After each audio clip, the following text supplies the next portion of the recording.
All right. Well, we are recording. Hey, AJ, how's it going? It's good.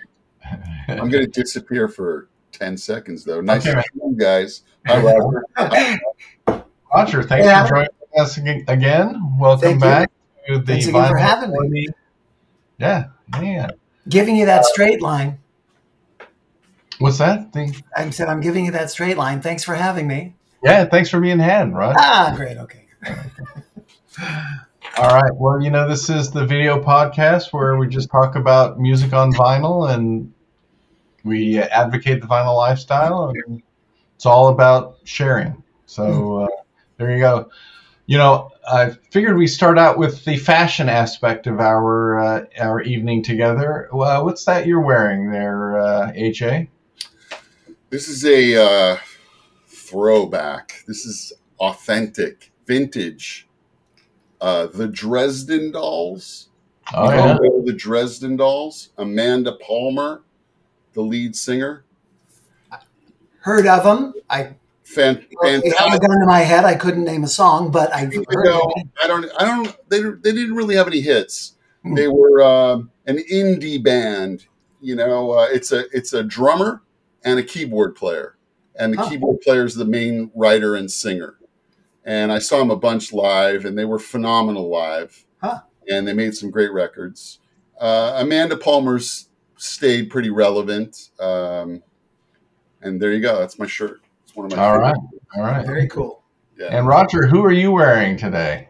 I realized when this was coming about, and I was looking through what I thought I had shirts, concert shirts. I realized that I think most of mine have disintegrated over the years. So I actually stole this from my son. It's Green Day, Dookie, So it's a little snug, but that's what I have. So Green Day. Nice. All right. You're. I'm sporting a little McCabe's, the great acoustic folk music club and music store. You're such a company man, Paul. Yeah, I was going to say. I have been doing a little bit of work down there and got the chance to work with some really interesting folk artists. The most recently, I worked with Guy Davis, who is from a line of really more of the roots rock part of folk music, and it was just wonderful, man. He had he and a guitar, and had the whole audience of 150 people just totally captivated. Wow. Cool. Just owned them for 2 hours. It was amazing. It was a great show. Okay, well, there you go. So that was What Are We Wearing? Or what are you wearing? Or who are you wearing? We need a theme song for that or something, Yeah. Yeah. But we're going to talk to the music department straight after this episode. I'll work on it. Yeah. Guys, I got a really great record. I think we all got to pitch our song. We all got to write, that's how we come up with the best jingle. Everybody. All right. Let's start with a competition. Yeah. Okay. A few weeks ago, I was watching PBS, and I saw War on Drugs on Austin City Limits. And I've been at live concert situations where they've been playing, and there was something about this night, something about the music. And so I went out and got the I Don't Live Here Anymore record, which is a delightful surprise. It's a fantastic package. It's got a little gatefold here and an overleaf. They have a lyric sheet stashed there that I've misplaced. That's their new record, right? His new record. And actually, it's a double album. And, in studio shots. Love these. I'm such a sucker for these things. Lyrics. Have you listened to it yet? Yes. Yeah, it sounds amazing. It's a great mastering and pressing job. Is it a band, or is he playing all the instruments again? No, there are other musicians on this record. Cool. So it definitely has a great vibe to it.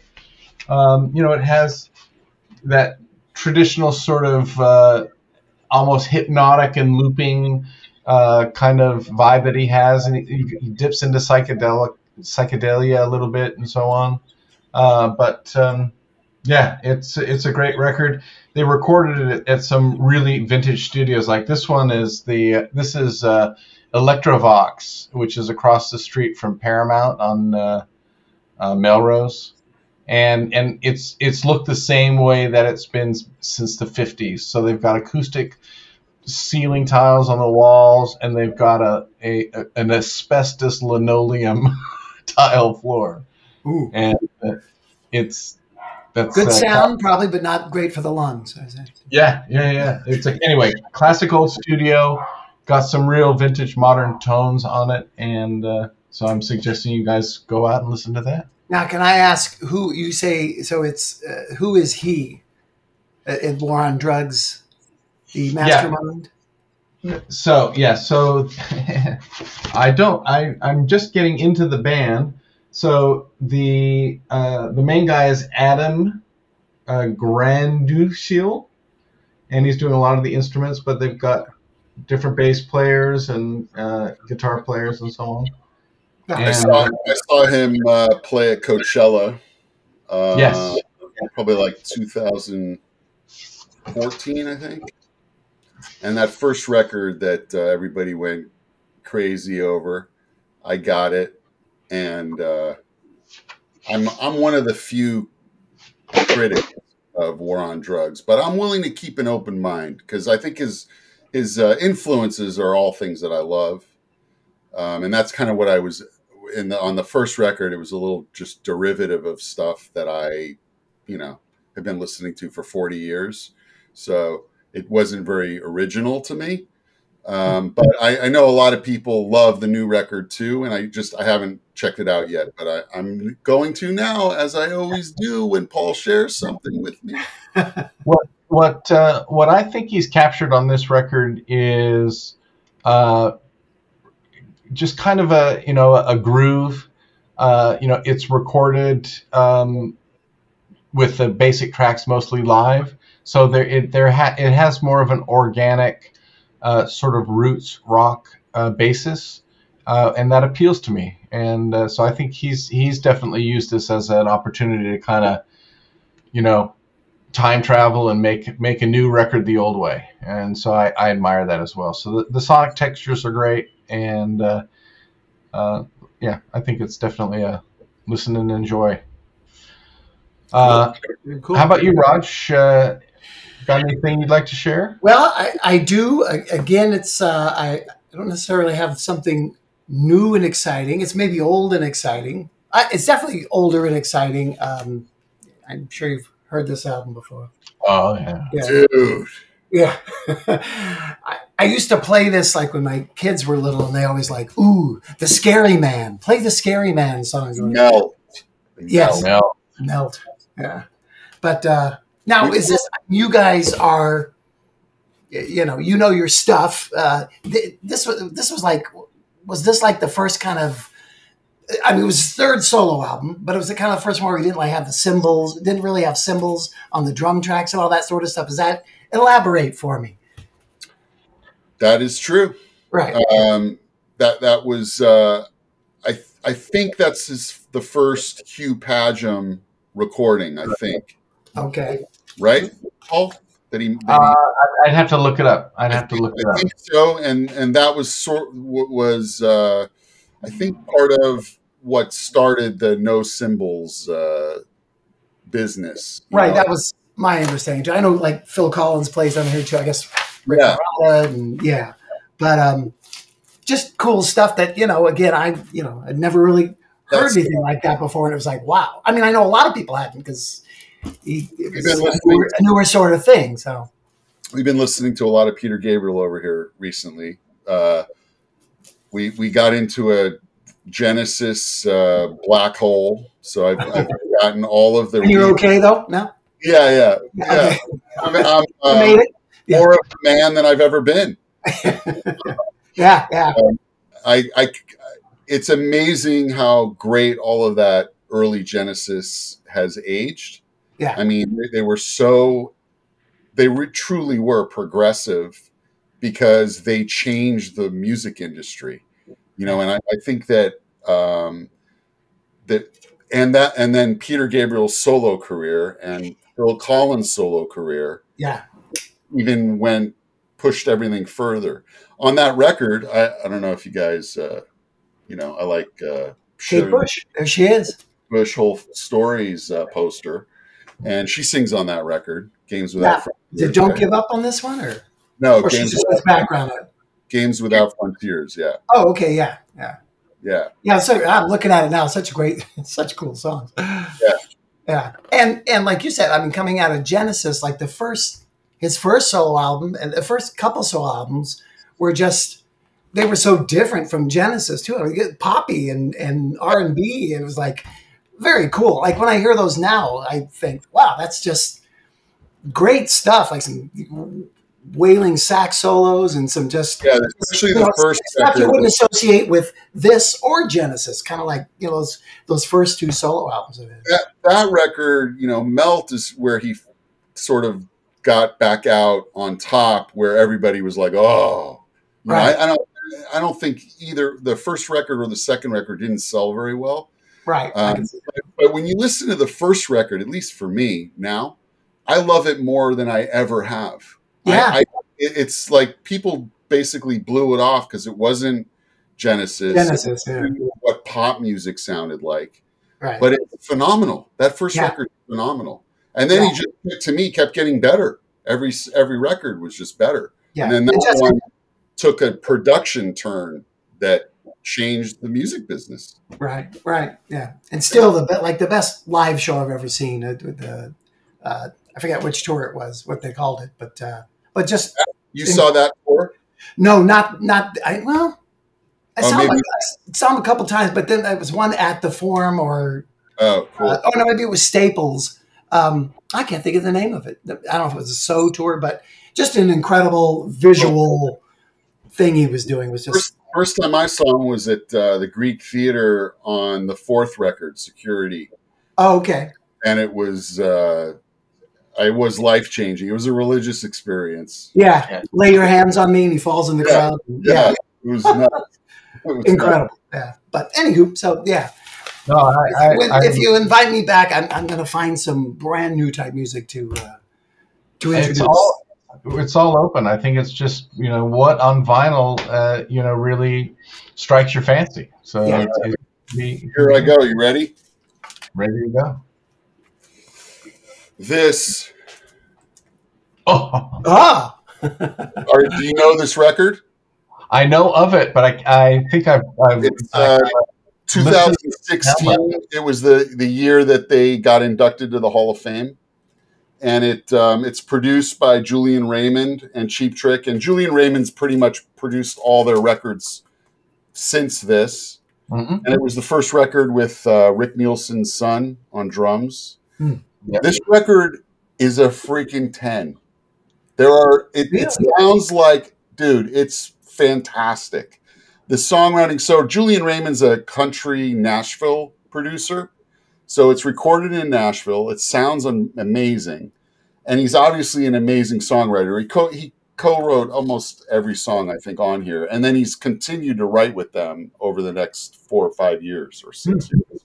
Oh, man. How great the songwriting is really good. And he obviously must have been a fan of the band because it sounds like authentic Cheap Trick. Oh, that sounds great. Yeah, so you don't have that one, Paul, or you don't? I don't. I remember when it came out, and I think I listened to it streaming on the single. The single, it's a good video too. The single's called "When I Wake Up Tomorrow," and there's a video that's they're rock stars. They're great. Robin. Oh, gotta check it out. It's really great. All right. Wow. Very good. Thank you. Yeah. I want to see that. Hear that. Thank you for sharing that. Feel that. All right. I've got a top music list to share with you guys. I found this story recently. This was in boingboing.net. Boing. Top best-selling vinyls of vinyl records of 2022. And I guess no one will be surprised to know that Taylor Swift took 2022 by selling 945,000 copies of Midnights. Wow. Harry Styles was number 2, 480,000. Olivia Rodrigo, Sour. Kendrick Lamar. Fleetwood Mac, Rumors. Wow. 243,000 copies of that sold last year. I was just going to say this is a stupid list. Hey, it's ridiculous. It's ridiculous. Wait a second. It's In ridiculous. what regard? Well, are we interested in the For sure, sales? for sure. It's just when I say ridiculous, it's just the combination of artists. Oh, Well, It's ridiculous, and it's there's so many duplicates. It's just wild. you have brand new talent and you have vintage talent. I mean, look, Fleetwood Mac and Michael Jackson and the Beatles. I don't know who Olivia Rodrigo is, but Yes. I would argue with you that could be the only brand new talent. Everybody else has been around for years. Yes. So there's really no new music on there. I don't know. Do you know who Well- Olivia Rodrigo is? actually, I I- got her record right. No.